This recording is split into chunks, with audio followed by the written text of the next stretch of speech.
해주셔서 이제 목이 좀 어느 정도 좀 회복이 되었습니다. 오늘 새벽까지만 하더라도 좀 목이 좀 칼칼하고 좀 그랬었는데 시간이 지나면서 이제 점점 더 나아지고 있습니다. 기도와 그리고 또한 사랑에 감사를 드립니다. 누구든지 이 땅에서 살아가는 동안에 한 번은 정말 하나밖에 없는 인생이기 때문에 정말 좀 떵떵거리고 이렇게 살아보고 싶은 그런 생각이 듭니다. 크게 한번 유명하게 성공을 하기를 원하고 돈을 많이 벌어서 많은 사람들이 부러워하는 그런 행복한 삶을 살고 싶다라고 하는 생각을 해보게 되죠.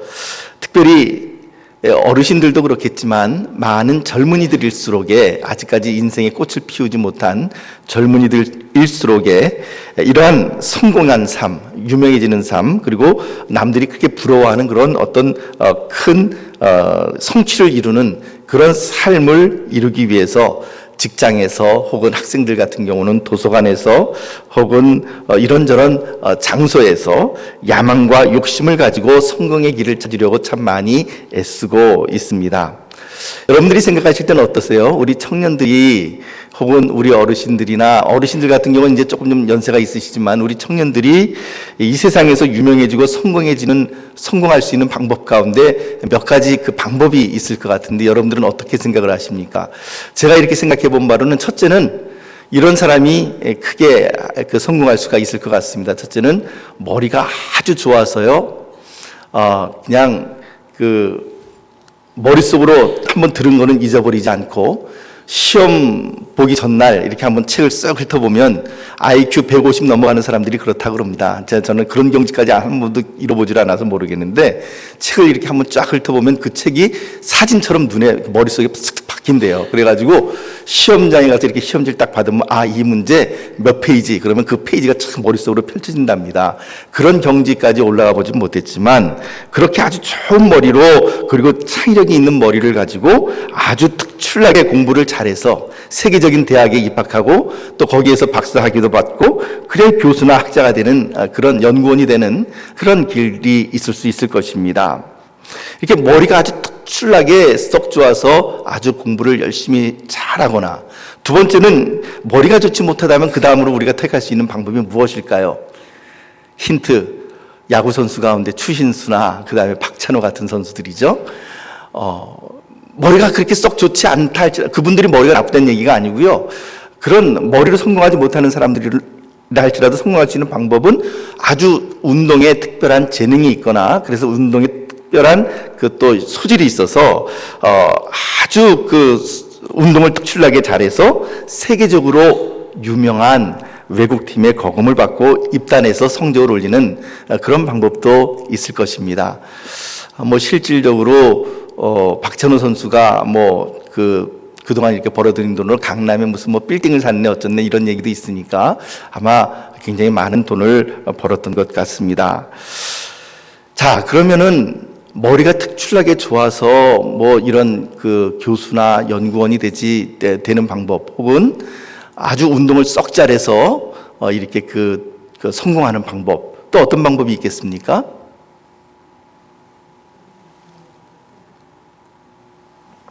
예? 부모님 잘 만나는 거요? 예, 그거는 나중에 얘기를 하도록 하죠.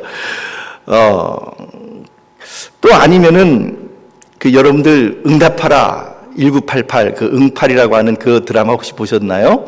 거기에 보면은 여주인공 가운데 덕선이 역을 맡은 해리 양이라고 있지 않습니까? 처자가 그 처녀가 작년에 광고 수입으로 벌어들인 돈이 100억이라고 하는 얘기를 들었습니다. 그렇죠. 그래서 아주 외모가 잘생겨서 어떤 영화나 드라마에서 아주 크게 히트를 치거나 혹은 춤을 아주 잘 추어서 음반이 이렇게 노래나 춤을 아주 잘 추어서 음반이 대박이 나거나 그렇게 해서 유명세와 부를 잡는 방법이 또 하나 있을 것 같기도 합니다. 어떤 분은 예술을 갖다 아주 잘하면, 그러니까 음악이나 미술을 또 잘해서 이렇게 하는 방법도 있다라고 얘기를 하는데요. 근데 이렇게 성공하는 케이스는 몇 명이나 될까요? 이렇게 성공하는 케이스는 한 몇만 명에 한 명 정도 있을까 말까 정도로 아주 희귀한 케이스입니다. 거의 대부분의 사람들은 어떻습니까? 거의 대부분의 사람들이란 바로 저와 여러분들을 이야기하는 것이죠. 대부분의 많은 사람들은 특별히 장동건처럼 그리고 김태희처럼 이렇게 잘생기지도 못했습니다. 그렇다고 해서 머리가 아주 뛰어나게 이렇게 뛰어나서 공부 쪽으로 무슨 일가를 이룰 만큼 그렇게 또 뛰어난 편도 아니고, 그렇다고 해서 운동이나 예능을 아주 잘하는가 하면 또 그것도 아닙니다. 공차라 그러면 맨날 헛발질이나 하고 이래서는 뭐 안 되는 것이죠. 이처럼 거의 대부분의 사람들은 이런 성공할 수 있는 요소에 이렇게 가까이 가 있지 못하고 아주 평범하게 대부분 살아가게 되는 것이죠. 예전에는 개천에서 용났다라는 말이 참 많이 들렸습니다. 잘 아시죠? 그게 어떤 뜻인지는. 그런데 요즘은 개천에서 용났다라는 소리를 듣지 못하는 시대에 우리가 살고 있다라고 신문지상에서 종종 이야기합니다. 저는 그 말에 대해서 참 서글프게 생각하고 또 그런 사회가 되어서는 안 되겠다라는 생각을 하고는 있습니다만, 요즘에는 개천에서 용났다는 소리를 듣지 못하는 시대라고 합니다. 예전에는 부모님이 능력이 없다 하시더라도 가난한 집 자녀들이 공부를 잘하는 경우가 아주 많이 있었습니다. 그래서 본인이 열심히 공부해서 자수성가하고 그렇게 해서 신분의 제약을 이렇게 뛰어넘는 그런 경우도 참 많이 있었습니다. 그런데 요즘은 뭐라 그러냐면요, 청년들이 하는 얘기가, 청년들 얘기입니다. 본인이 아무리 열심히 한다고 하더라도 부모님의 능력이 뒷받침되지 않으면 어느 정도의 성공은 이룰 수 있을지 모르지만 그 이상 넘어가질 못한다는 거예요. 그 이상 넘어가려고 그러면 갈 수 없는, 눈에 보이지 않는 유리벽이, 유리천장이 이렇게 다 가로막혀 있어서 도저히 뚫고 지나갈 수가 없다, 그런 이야기를 합니다. 그래서 청년들이 자주 섞인 말로 만들어낸 용어가 소위 금수저, 은수저, 흑수저라고 하는 그런 단어들입니다. 인터넷에 조사해 봤습니다. 그랬더니 그 금수저를 물고 태어난 청년들, 금수를 물고 태어난 자녀들이란 어떤 집 자녀들을 얘기하느냐 하면, 그 집의 자산이, 그러니까 아마 제가 봤을 때는 부동산은 빼고 얘기하는 것 같아요. 부동산 빼고 유동자산으로만, 그 동산으로만 현금으로 20억 이상, 그리고 연소득이 2억 이상인 가문의 자제들, 그 자제들은 대한민국 상위 1% 안에 이제 들어가는 그런 그 집 가문 자손들인데, 그런 집 자손들을 일컬어서 금수저를 물고 태어났다라는 것입니다. 그러니까 그 사람들은 태어나면서부터 그렇게 이제 소위 말해서 떵떵거리는 집안에 태어나서, 그리고 본인이 그렇게 특별하게 노력을 하지 않아도 아주 잘 살 수 있는 어떤 그런 계층이라고 하는 얘기겠죠.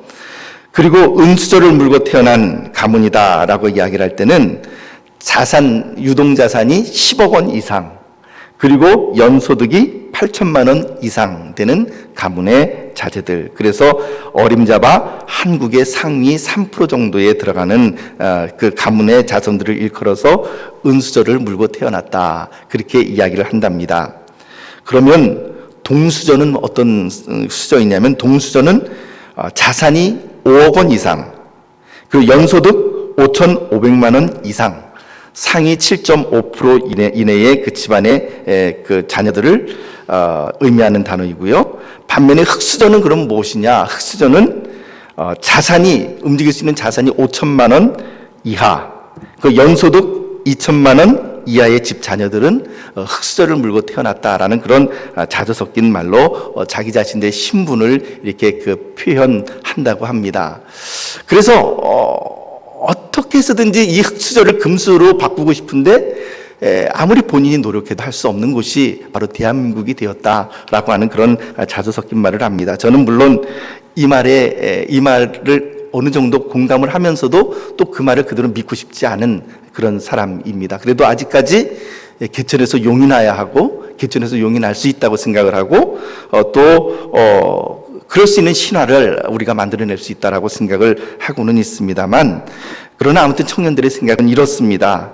그래서 금, 은, 동, 흑수저 외에도 그 사이에 노수저도 있고요, 플라스틱 수저도 있다고 그러는데 그것까지는 뭐 자세하게 이야기하고 싶지 않습니다.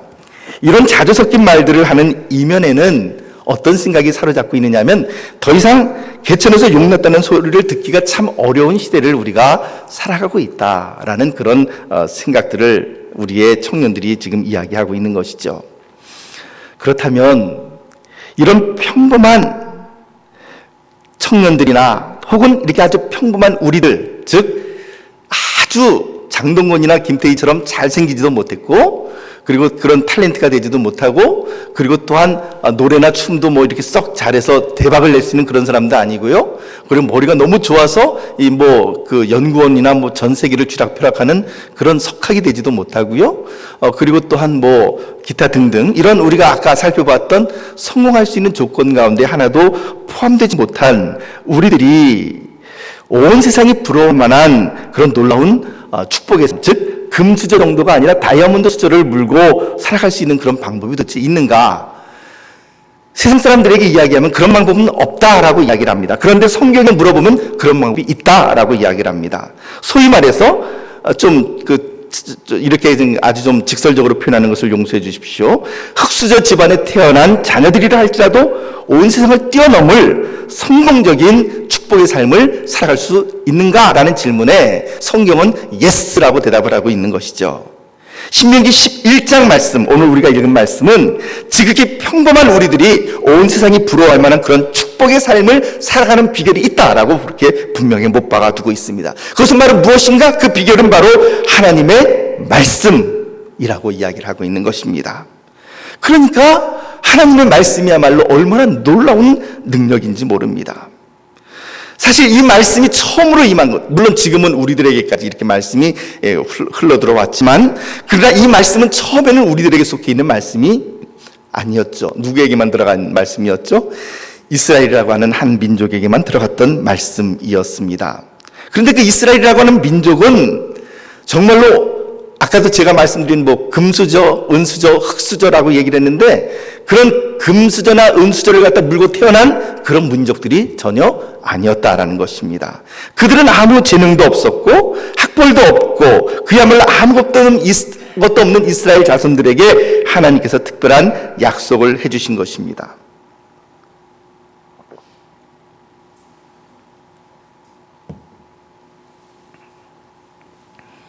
이스라엘 백성들을 한번 살펴볼까요? 이스라엘 백성들은 애굽을 탈출한 노예의 후손들입니다. 그렇지 않습니까? 노예의 후손들이죠. 그들은 광야에서 태어난 자들이었습니다. 특별히 가나안 땅에 들어간 자들이 그랬죠.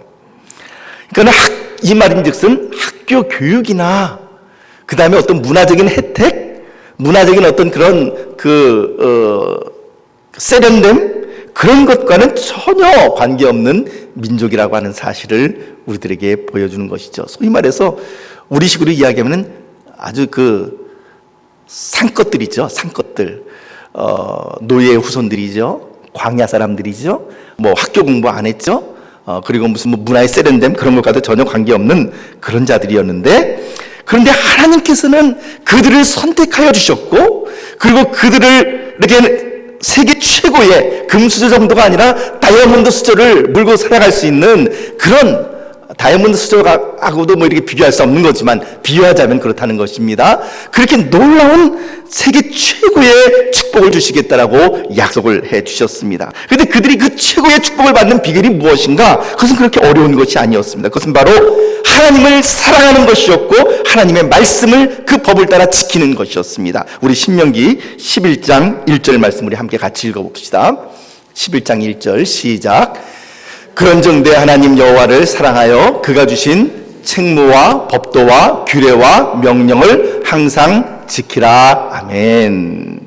바로 이것이 이스라엘 백성이 세상에서 최고의 복을 받는 비결이었습니다. 그들이 해야 될 일은 무엇인가?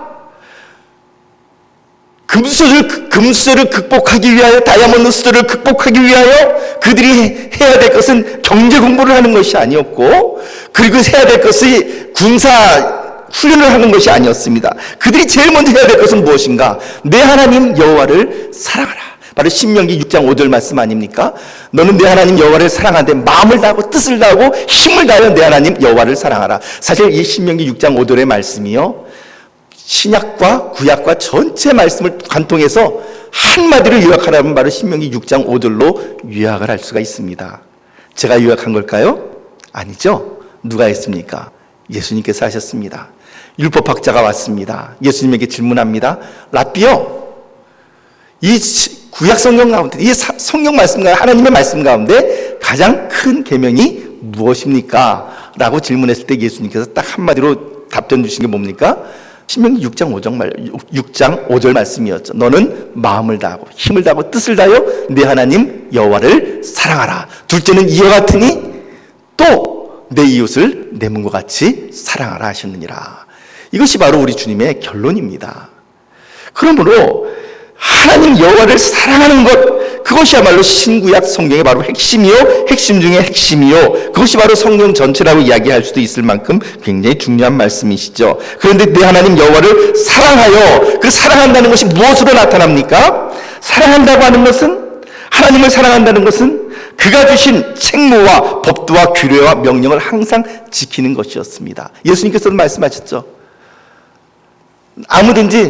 누구든지 하나님을 사랑하는 자는 그 하나님께서 주신 말씀을 따라 지켜나가야 된다라고 주님께서는 가르쳐 주셨습니다. 누구든지 나를 사랑하는 자는 내 아버지를 사랑하는 것이요, 내 아버지께 사랑을 받는 자들이야말로, 그들이야말로 하나님의 말씀을 따라 지키고 살아가는 자들이다라고 하는 것입니다. 그렇습니다. 우리가 누군가를 사랑한다고 그랬을 때 그 사랑은 그 사람의 말에 대한 신뢰와 그리고 그분에 대한 그리고 또한 순종으로 나타날 수밖에 없는 것이죠.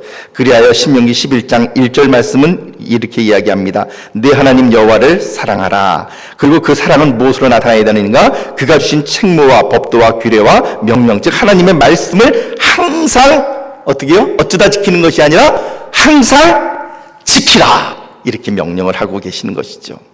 바로 이것이야말로 흙수저를 물고 태어난 이스라엘 민족이 세상에서 가장 최고의 복을 받는 비결이었습니다. 왜 하나님께서는 이 이스라엘 백성들에게 이런 놀라운 복을 주시겠다고 약속하셨을까요? 그들이 잘났기 때문에? 그들이 너무나도 뛰어난 민족이기 때문에 그렇습니까? 하나님께서 미리 유대인들이 인구는 얼마 되지 않지만 전 세계 노벨상의 35% 이상을 차지할 것이라는 것을 알았기 때문에 그렇게 했습니까? 아닙니다. 그 노벨상 수상하는 것은 나중에 하나님을 사랑한 그 결과물로 나타난 것이지, 그것을 알고서 주님께서 선택한 것은 아니었습니다. 오히려 신명기 말씀은 뭐라고 말씀하십니까? 이스라엘 백성들을 선택할 때 뭐라고 말씀하셨죠? 지난번에 우리가 함께 나누었던 것처럼 너희가 바로 이와 같은 선택의 하나님의 선민이 된 것은 너희가 강대한 민족이기 때문에 그렇다? 아니다. 오히려 너희는 가장 작은 민족이요, 너희가 가장 연약한 자들이었기 때문에 내가 너희를 선택했다라고 주님께서는 그렇게 말씀을 하시는 것이죠. 하나님께서 이스라엘을 선택한 이유는 다른 것이 아니었습니다. 그들이 작은 사람들이었기 때문에, 연약한 자들이었기 때문에, 그야말로 흙수저 중에 흙수저를 물고 태어났기 때문에 그들을 선택하셨다라고 말씀하시는 것입니다. 왜 그렇게 선택하셨습니까? 그렇게 선택해야만 나중에 이스라엘 민족을 선택하여 하나님께서 말씀을 주신 이후에 그들이 받을 복을 보면서 이스라엘 민족이 뭐라고 말을 할까요?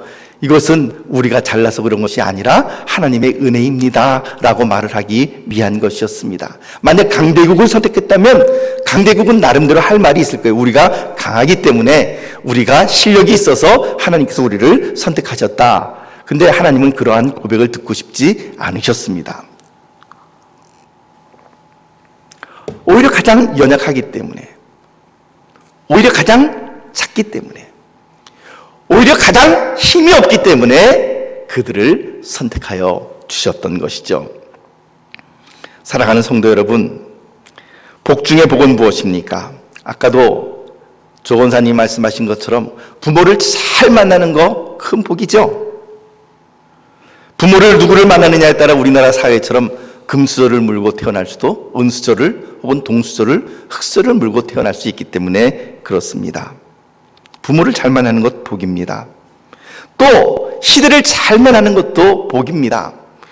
오늘 그 조선일보 칼럼을 보니까 그 칼럼 가운데 어떤 분이 그런 말을 썼어요. 한국인만 모르는 한 가지, 한국인이 가장 한국인에 대해서 잘 모르는 한 가지 사실이 무엇이냐면 우리나라가 얼마나 잘 살고 있는지에 대해서 한국 사람들만 모른다, 이렇게 이야기를 해놨어요.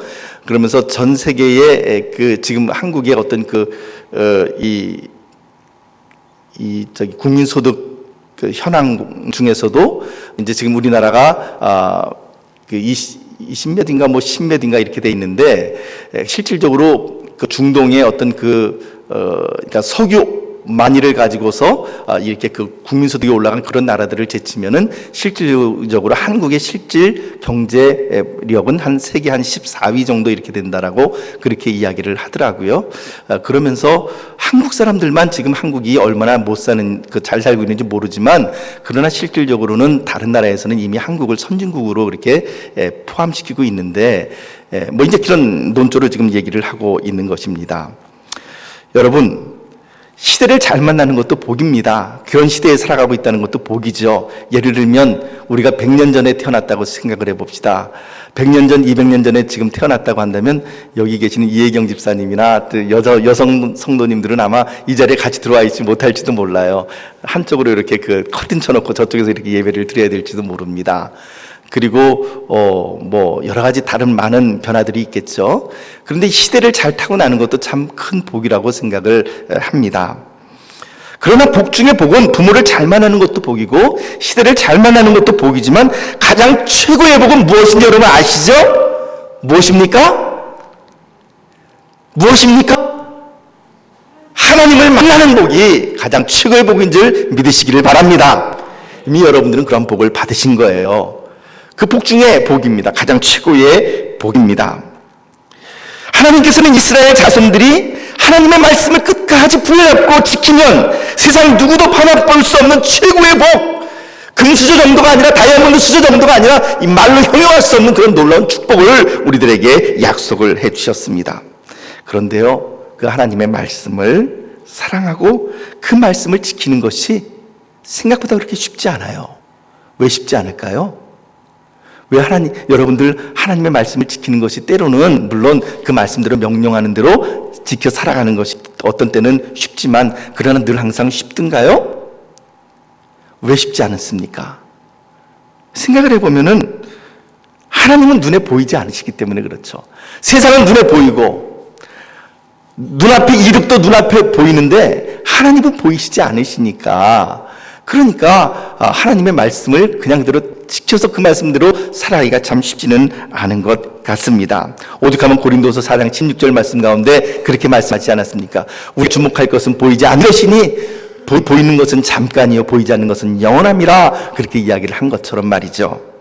사랑하는 성도 여러분, 하나님은 눈에 보이지 않으십니다. 또 하나님의 말씀대로 살아간다는 것이 그렇게 썩 재미있는 일은 아니에요. 뭐 세상에서 즐길 수 있는 일들이 얼마나 많이 있습니까? 뭐 세상적인 방법으로 즐길 수 있는 여러 가지 방법들이 있지만, 그런 하나님의 말씀은 지킬 때에 세상 사람들이 즐거워하는 그런 방식의 즐거움이 아닌 전혀 다른 차원의 즐거움을 우리들에게 가져다 줍니다. 그런데 얼핏 보면 하나님의 말씀을 지켜나가는 것은 그렇게 재미있는 일이 아닙니다. 또 한편으로 하나님의 말씀을 지켜나가는 것은 그야말로 고리타분하게 느껴져요. 올드패션하게 느껴지는 거죠. 고리타분, 그 얘기 옛날에도 들었어. 우리 부모님 때에도 그랬고 우리 할아버지 때에도 그랬고, 아이고 지금도 또 저 얘기네. 어떻게 교회 가면 그 레퍼토리가 바뀌지도 않아? 이렇게 말씀하실 분들이 계실지 모르지만, 그래서 우리는 하나님의 말씀이 고리타분하게 느껴진다고 생각하기 때문에 하나님의 말씀이 새롭게 우리를 강타하지를 못하는 것 같습니다. 그러나 여러분, 결국 이스라엘이 하나님을 사랑하고 하나님의 말씀으로 살아가야만 이스라엘이 참 이스라엘이 되는 것입니다.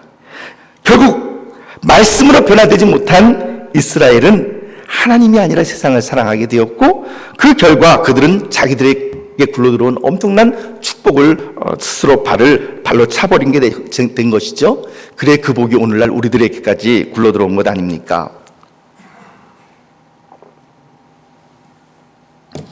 오늘날 하나님께서는 이스라엘 백성들에게 과거 모세의 입을 통하여 너희 하나님 내 하나님 너를 사랑하여 그가 주신 책무와 법도와 규례의 명령을 항상 지키라, 이 말씀을 하신 것처럼 오늘 우리들에게도 역시 동일하게 그런 명령을 주시는 거예요. 지금은 누가 이 말씀을 받아 지켜야 되는가? 이 말씀이 우리까지 흘러들어오지 않았습니까? 오늘 우리들이 이제 이 말씀을 받아 지켜야만 하는 것이죠.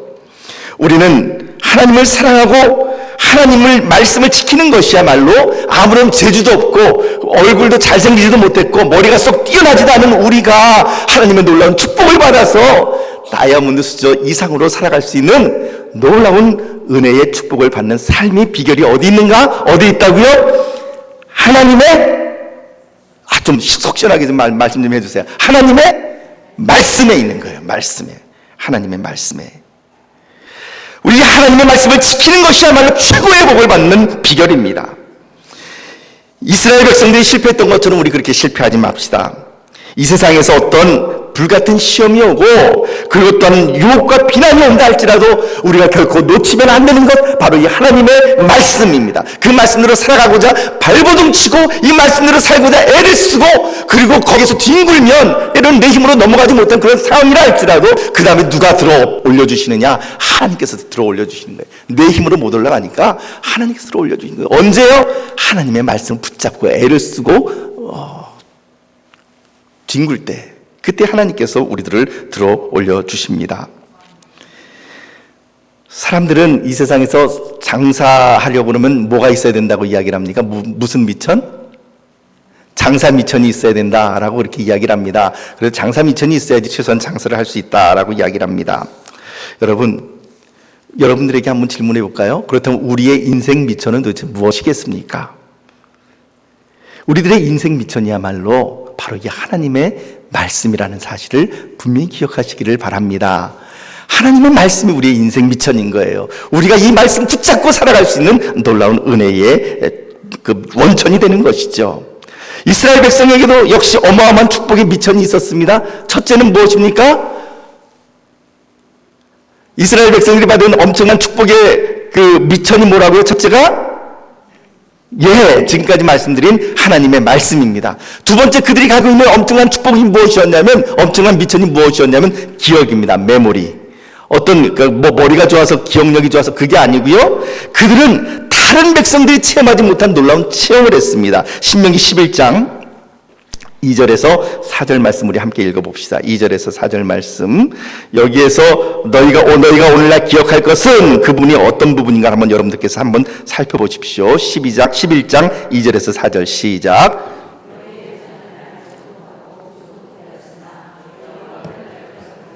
자, 너희가 오늘날 기억할 것은, 자, 이제 여기서부터 뭐를 기억해야 되냐면 뭡니까?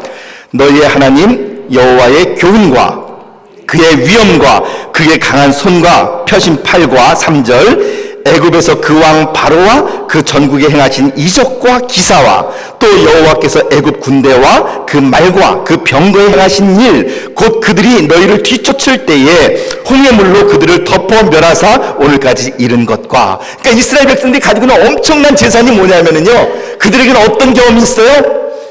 홍해 바다를 걷는 경험이 있는 거예요. 그 어떤 민족도 경험하지 못했던 놀라운 하나님께서 함께 해주신 그 출애굽에서 애굽왕 바로를 어떻게 하나님께서 꺾으셨는지, 그것을 늘 매년마다 반복해서 그들이 기억을 하죠. 언제 기억을 합니까? 유월절 때 기억을 합니다. 유월절 때 그 어떻게 하나님께서 이스라엘의 그 재앙을 갖다 베푸셨는지, 그리고 또 어떻게 홍해를 건넜는지, 그것을 유월절에 다 고백을 합니다.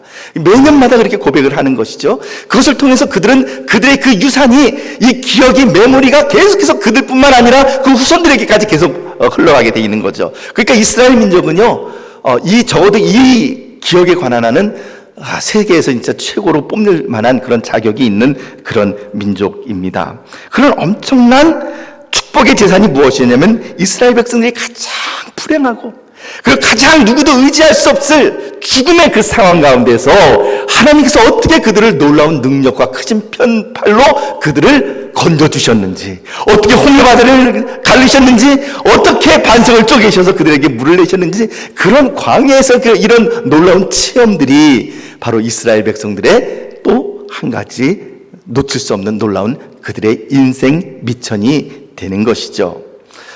목사님, 우리는 너무 불행해요. 왜 우리는 그런 기억이 없을까요? 아니요, 그렇지 않습니다. 하나님께서는 이 출애굽에 관한 이런 동일한 그 기억은 우리 민족에게 주지 않으셨지만 여러분들 어떠세요? 여러분들이 지금까지 살아오시는 동안에 정말로 홍해 바닷가에 섰던 것처럼 그렇게 막막하던 때가 있지 않았습니까? 이제 더 이상 앞으로 나갈 수도 없고 뒤로 갈 수도 없고 꼼짝할 수 없는 이런 상황 가운데서 어떻게 하나님께서 여러분들의 인생을 인도하여 내셨는가를 그거를 기억하십시오. 그것이 바로 여러분들이 누릴 수 있는 여러분들만의 출애굽의 기억이요, 여러분들만의 반석의 갈라짐의 기억이요, 여러분들만의 하늘에 만나가 내렸던 그 기억은 여러분들만 가질 수 있는 것입니다. 그러므로 거기에 대해서 자부심을 가지십시오. 그 다음 여러분들이 하셔야 될 일이 무엇인가, 우리가 해야 될 일이 무엇인가, 그 기억을 나만 가지고 있으면 안 돼요. 이스라엘이 유월절 때마다 그 기억을 되살리고 있는 것처럼 우리의 자녀들에게 계속해서 그것을 반복해서 전수를 해주고 전수를 해줘야 하는 것이죠. 2절 말씀 보니까 너희가 오늘날 기억할 것은 그렇게 말씀하셨습니다. 오늘 많은 사람들이 겉으로 보기에는 멀쩡한 것 같은데 사람들의 마음속에 가장 많이 갖고 있는 마음이 무슨 마음이냐? 쓴 마음. 그것은 무슨 마음이라고 그러죠? 주로 무엇받은 마음? 상처받은 마음. 이 상처를 받은 마음을 가지고 있는 분들은요, 그 말을 해도 그 말을 그냥 그대로 받아들이지 못하고 이렇게 한번 꼬아서 이렇게 받아들입니다. 그리고 그 상처 때문에 다른 사람들에게 오히려 또 상처를 주게 되는 경우가 얼마나 많이 있는지 모릅니다. 그런데요, 저는 분명히 확신합니다. 우리들 심령 속에 있는 그 마음의 상처는 무엇으로 지워질 수 있을까요? 마음의 상처를 지울 수 있는 지우개가 있다면 그것은 무엇일까요? 그것은 바로 하나님께서 나에게 주셨던 그 선한 기억들, 하나님께서 나를 얼마나 사랑하고 계시는가라고 하는 그 기억들, 하나님께서 내가 그 인생의 가장 비참한 인생의 밑바닥에 있을 때 어떻게 내 인생을 인도하여 내셨는가를 갖다 기억하는 그 기억들, 그 기억이 내 마음의 상처를 지우는 지우개가 되는 것이라 저는 분명히 믿습니다. 우리 전은숙 권사님께서도 그런 경험이 있으시지만 해피 보내시고 난 다음에 한동안 막 그 전에 재롱이가 죽고 난 다음에 한동안 마음이 굉장히 힘드셨잖아요. 근데 그것이 어떻게 치유가 되셨나요? 해피가 오면서 새로운 강아지가 들어오면서 그 강아지의 그 아픔을 갖다 이길 수 있는 그런 힘을 얻으셨잖아요. 해피 같은 강아지가 빨리 생기셔야 될 텐데. 예, 그렇습니다. 강아지로 받은 상처는 강아지로 또 치유가 되는 것처럼 우리의 마음속에 있는 마음의 기억의 상처는 하나님께서 우리에게 주신 좋은 기억으로 그것을 지워 나가야만 하는 것이죠. 그것이 또한 여러분들에게나 저에게나 있는 하나님께 주신 또 다른 미천인 거예요. 그래서 미천이 두 가지입니다. 첫째는 무엇이라고요? 하나님의 말씀. 두 번째는 무엇이라고요? 하나님께서 우리들을 출애굽시키신 그 좋은 기억들. 이것이 바로 우리들의 인생 미천이 되는 것입니다. 사랑하는 성도 여러분, 이스라엘 백성들이 한국 백성들보다 더 특출나고 더 잘나서 그들을 택하신 것이 아닙니다. 말씀드렸죠? 그들의 수요가 작고 그들은 오히려 가장 연약한 민족이기 때문에 하나님께서 그들을 선택하셨습니다. 오늘 하나님께서 여러분들을 선택하신 이유는 무엇입니까? 여러분들이나 저가 잘나서가 아니라 우리가 그야말로 가장 못난 사람들이기 때문에, 가장 연약한 사람들이기 때문에 하나님께서 우리를 불러주신 것이에요. 요즘으로 말하면 이스라엘 민족은 흙수저를 물고 태어난 민족이었습니다. 그러나 그들이 그 어떤 금수저를 물고 태어난 어떤 민족보다 더 축복받은 하나님의 백성이 된 것은 바로 이 하나님의 말씀이었습니다. 신명기 11장 8절에서 9절 말씀을 우리 함께 봅니다. 신명기 11장 8절에서 9절 말씀 시작. 그러므로 너는 내가 오늘 너에게 명하는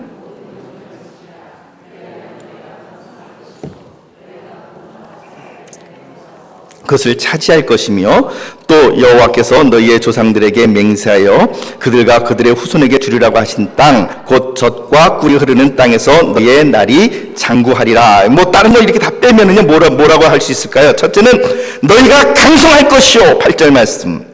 강성할 것이다. 그 다음에 두 번째는 뭡니까? 너희가 건너가 차지할 땅에 내가 그것을 차지할 것이요. 강성할 것이고 차지할 것이고 그 다음 9절 말씀 보니까 너희의 날이 거기에서 장구하리라. 이 세 가지 약속을 주고 계시는 것이죠. 자, 근데 그 세 가지 약속의 근본이 뭡니까? 어떻게 하면 그렇게 세 가지 약속이 이루어진다고요? 8절 말씀 다시 띄워주십시오. 8절 말씀. 8절 말씀. 그러므로 자 읽어볼까요? 다시 시작. 그러므로 너희는 내가 오늘 너희에게 명하는 모든 명령을 어떻게 해요? 지키라. 하나님의 말씀을 지키라. 그러면 어떻게 된다고요? 강성할 것이요, 차지하게 될 것이요, 장구하게 될 것이다. 이것이 바로 하나님께서 저와 여러분들에게 주시는 놀라운 변치 아니하시는 하나님의 약속입니다. 사랑하는 성도 여러분, 그리고 거짓말하지 아니하시는 우리 주님께서 이와 같이 이스라엘 백성들에게 약속해 주신 이 말씀은 오늘 저와 여러분들에게도 동일하게 유효한 것입니다. 하나님께서는 저와 여러분들에게 결코 금수를 물고 태어난 그 어떤 사람들보다도 꿀리지 아니할 수 있는 좋은 인생의 미천을 주셨습니다. 첫째는 하나님의 말씀이요, 두 번째는 하나님께서 우리에게 베풀으신 은혜와 그 십자가의 사랑입니다. 그것이 바로 하나님의 말씀이고, 그 말씀대로 살아가는 것이 때로는 부담스럽지만 그것이야말로 이스라엘 백성들의 진정한 힘이었습니다. 사랑하는 성도 여러분, 성도의 우리들의 진정한 힘은 어디 있을까요? 우리들의 진정한 힘은 많이 배운데 있지 않습니다. 우리들의 진정한 힘은 이게 토론을 잘하는 데 있지도 않습니다. 우리들의 진정한 힘은 어디 있는가? 하나님의 말씀에 있다는 것을 기억하시기를 바랍니다. 그러므로 이스라엘 백성들은 그 하나님의 말씀을 배우고 가르치며 후손들에게 전수, 그 말씀이 그들의 후손에게까지 반드시 이르도록 만들어야만 했습니다. 18절에서 21절 말씀입니다. 18절에서 21절 말씀 함께 읽어봅니다. 시작. 이러므로 너희는 나의 이 말을 너희의 마음과 뜻에 두고 또 그것을 너희의 손목에 메어 기호를 삼고 너희 미간에 붙여 표를 삼으며 19절 또 그것을 길을 갈 때든지 누워있을 때든지 일어날 때든지 이 말씀을 강론하고 20절 또 내 집 문설주와 바깥문에 기록하라 1절 그리하면 여호와께서 너희 조상들에게 주리라고 맹세하신 땅에서 너희의 날과 너희의 자녀의 날이 많아서 하늘이 땅을 덮는 날과 같으리라. 아멘. 여러분, 잘 사는 것이 나 혼자 내 때에서 그냥 잘 살고 그냥 땡 끝나버리면 그만입니까? 내 자손은 어떻게 합니까? 내 아들 딸들은 어떻게 합니까? 그것을 하나님께서는 염려하신 거예요. 그래서 너희 때에서 그 신앙의 뿌리가 끝나는 것이 아니라 끊임없이 그 신앙을 갖다 되풀이해서 너희의 후손들에게 가르쳐라. 이것이 바로 신명기 11장 18절에서 21절 말씀 아닙니까? 너희의 자녀에게 가르치되 집에 앉아있을 때에도 가르치고 길을 갈 때도 가르치고 누워있을 때도 가르치고 일어날 때든지 어떤 때든지 이 말씀을 강론하고 내 집 문설주와 바깥문에 기록하라. 이것이 바로 우리 하나님의 명령입니다. 사랑하는 성도 여러분, 그렇다면 평택제일교회 또 하나의 이 분명한 목표점이 분명합니다. 주님께서도 그렇게 명령하셨잖아요. 마태복음 28장 18절에서 20절 말씀 가운데 그러면 너희는 가서 모든 민족으로 제자를 삼아라. 그리고 아버지 아들과 성령으로 세례를 주어라. 그리고 내가 너희에게 분반 모든 것을 어떻게 해요? 가르쳐 지키게 하라 말씀하셨는 것처럼 가르쳐 지키게 하라는 것은 외부 이방 민족에게만 나가는 것이 아니라 바로 오늘 우리의 자녀들에게도 가르쳐 지켜야만 하는 것입니다. 그러므로 평택제일교회가 앞으로 정말 우리들이 힘을 써서 해야 될 일은 주일학교 교육, 여기에 정말 우리가 모든 힘을 쏟아야 됩니다. 중고등부 자녀들 가르치고 그리고 또한 그 아이들을 키워내는 일에 온 힘을 기울여야 되고 청년들 잘 키워내는 일에 우리가 힘을 쏟아야만 합니다. 그것이 바로 주님께서 우리들에게 명령하신 명령이요 오늘 우리가 해야 될 사명이기도 한 것입니다. 혹시 우리 성도님들 가운데에 정말 우리 자녀들 한번 가르쳐 보고 싶은데 내가 잘 가르칠 수 있을까? 그런 마음이 드는 사람은요, 지원하세요. 괜찮습니다. 한번 물어보시고요. 전도사님한테 물어보시고 혹시 나 같은 사람도 혹시 쓰임받을 곳이 있습니까? 라고 물어본다면 아마 전도사님들이 여러분들을 얼마나 또 환영할지 모릅니다. 분명히 하실 일들이 있을 것입니다. 지원하십시오. 그렇게 우리가 해야 되는 일입니다. 그렇지만 이 하나님의 말씀이 이와 같은 축복의 말씀이지만 그러나 하나님의 말씀은 축복이 될 수도 있지만 저주가 될 수도 있는 양날의 검이에요. 이 부엌에 있는 날카로운 칼이 어머니가 조리사가 쓰면 음식을 할 때 쓰는 좋은 칼이 되지만 그것이 달리 쓰게 되면 손을 베일 수도 있는 그런 칼이 되는 것처럼 하나님의 말씀은 우리들에게 축복이 될 수 있고 저주가 될 수도 있습니다. 본문 11장 26절에서 28절 말씀 우리 함께 읽어봅니다. 26절에서 28절 말씀 시작.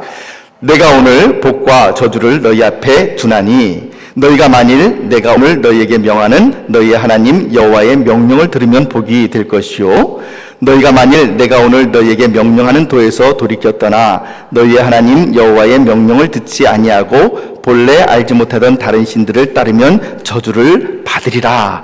이 말씀은 말씀의 양면성을 우리들에게 보여주고 있습니다. 즉 우리 앞에는 무엇이 있는가? 26절 말씀 띄워놔 주십시오. 26절 말씀 보니까 저와 여러분들 앞에는 두 가지 길이 있습니다. 어떤 길이냐면 첫째는 무슨 길? 복의 길이 있어요. 또 하나는 무슨 길? 저주의 길이 있습니다. 그럼 어떤 길이 복의 길이고 어떤 길이 저주의 길인가? 27절 말씀 보니까 내가 오늘 너희에게 명하는 너희 하나님 여호와의 명령을 들으면 복이 될 것이요 명령한 도에서 돌이켜 떠나 28절 너희 하나님 여호와의 명령을 듣지 아니하고 다른 신들을 따르면 저주를 받으리라 이렇게 되어 있습니다. 그런데 한번 이 구절을 보기 전에 한번 그 신명기 28장 말씀을 보면 좀 더 정확하게 나타날 수 있을 것 같아요. 신명기 28장 말씀을 좀 볼까요? 여러분들이 좋아하는 복장입니다. 복장 터진다 할 때 그런 복장이 아니고요. 복이 기록되어 있는 진정한 복이 무엇인가를 우리들에게 기록하고 있는 복장이라 그러죠. 28장 1절 말씀부터 한번 보죠.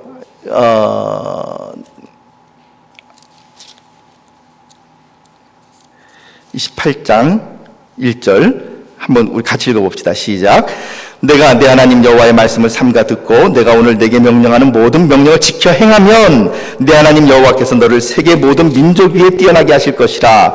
내가 내 하나님 여호와의 말씀을 청종하면 이 모든 복이 내게 임하며 내게 이르리니 어디에서도요? 성읍에서도 복을 받고 들에서도 복을 받고 내 몸의 자녀와 내 토지의 소산과 내 짐승의 새끼와 소와 양의 새끼가 복을 받을 것이며 내 광주리와 떡반죽 그릇이 복을 받을 것이며 내가 들어와도 복을 받고 나가도 복을 받을 것이며 7절 말씀 보면은 대적이 너를 치러 왔다가 한 길로 들어왔지만 7길로 도망갈 것이고 그 다음에 28장 말씀 여호와께서 내게 주신 땅에서 내게 복을 주실 것이며 그 다음에 또 10절 말씀 보면 땅의 모든 백성이 너희를 두려워하게 될 것이고 11절 말씀 보면은 내게 그 성에서 너희에게 주신 그 복을 주사 내 몸의 소생과 가축의 새끼와 토지의 수산을 많게 하시며 12절 너를 위하여 하늘의 아름다운 복을 내리사 내 땅에 때를 따라 비를 내리시고 내 수나는 모든 일에 복을 주시리니 내가 많은 민족에게 꾸어줄지라도 너는 꾸지 아니할 것이요. 또 좋아하는 13절 말씀 여호와께서 너를 머리가 되게 하고 꼬리가 되지 않게 하시며 위에만 있고 아래에 있지 않게 하시리니 이런 놀라운 복의 말씀들이 기록되어 있죠. 여러분들 이 모든 복을 받기를 원하십니까?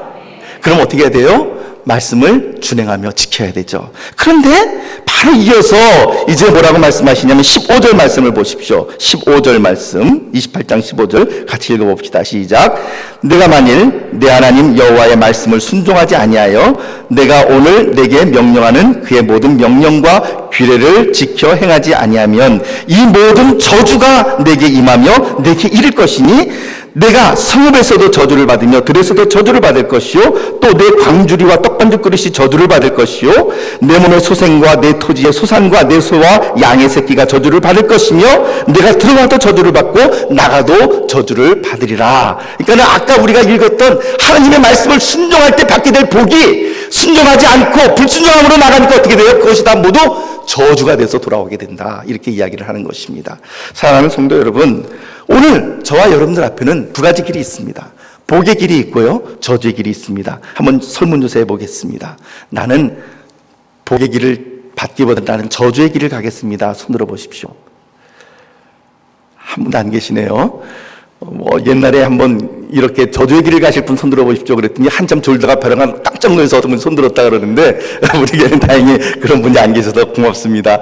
자, 그러면 모두 다가 아니라 또다시 설문조사를 해봐야죠. 나는 복의 길을 가겠습니다 하는 분 손들어 보십시오. 복의 길. 크게 들어보세요. 크게. 안 드시는 분들도 계시네요. 예, 다 여러분들은 복의 길을 가시기를 원하십니다. 그렇다면 우리가 해야 될 일은 무엇입니까? 우리가 해야 될 일은 바로 이 하나님의 말씀에 전적으로 순종하며 나아가는 것입니다. 사랑하는 성도 여러분, 저도 그렇고 여러분들도 그렇고요, 이 땅에 금수저를 물고 태어난 사람들은 결코 아닙니다. 아니, 이 세상에서 가장 작은 사람들이죠. 별 볼 일 없는 사람들입니다. 그럼에도 불구하고 우리가 이 한 생애를 하나님 앞에 잘 살았다 인정받고 자부심을 갖고 살아갈 수 있는 것은 어디 있는가? 바로 우리에게 주신 인생 미천에 있습니다. 인생 미천 두 가지 뭐라고요? 첫째는 하나님의 말씀, 두 번째는 하나님께서 우리에게 부여주신 은혜의 기업, 이 두 가지를 우리가 붙잡고 살아가야 하는 것이죠. 사랑하는 성도 여러분, 이 말씀에 순종하면 하나님께서 여러분들의 인생길을 열어주실 것이고 여러분들의 자녀의 인생길을 열어주실 것이고 이 말씀의 축복이 그대로 임할 줄 믿습니다. 그대로 이 복이 임하게 되시기를 소원하십니까? 그렇다면 이 말씀대로 살아가십시오. 그러나 이 말씀에 대한 불순종으로 나아간다면 그 축복이 변하여 오히려 저주가 될 것입니다. 사랑하는 성도 여러분, 오늘 하나님께서는 우리가 절대적으로 순종하면 절대적인 축복을 주십니다. 창세기 22장 말씀 보면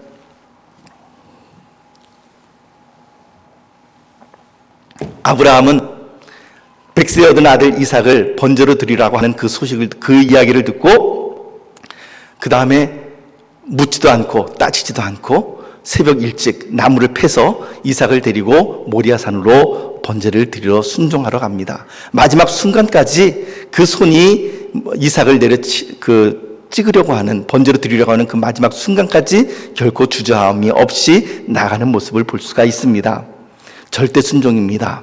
절대 순종, 하나님의 말씀에 절대 순종하는 것은 토를 달지 않는 것입니다. 하나님의 말씀에 대한 절대 순종은 거기에 대하여 거역하지 않는 것입니다. 나름대로 여러 가지 논리가 있고 이유가 있겠지만 하나님께서 명령하셨으면 그대로 나가는 것이 절대 순종입니다.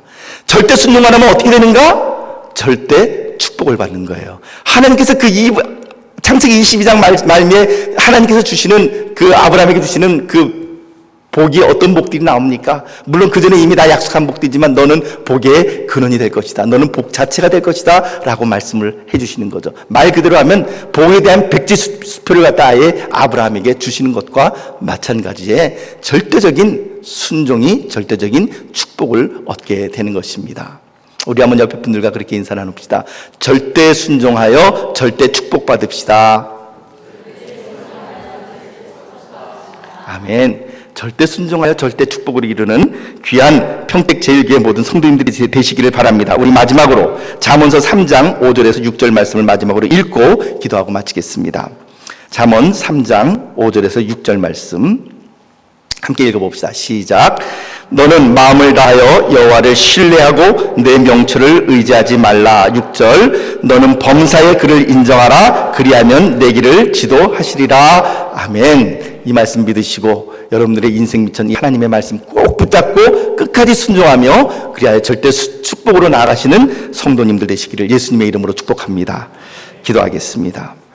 하나님 아버지, 우리의 인생 미천이야말로 하나님의 말씀이 아닙니까? 주님, 이 말씀을 붙잡고 끝까지 나가게 하시고 절대 순종하여 절대 축복으로 이루는 귀한 주의 은혜가 평택제일교회 모든 성도님들에게 임하게 하여 주시옵소서. 예수님 이름으로 기도하옵나이다. 아멘.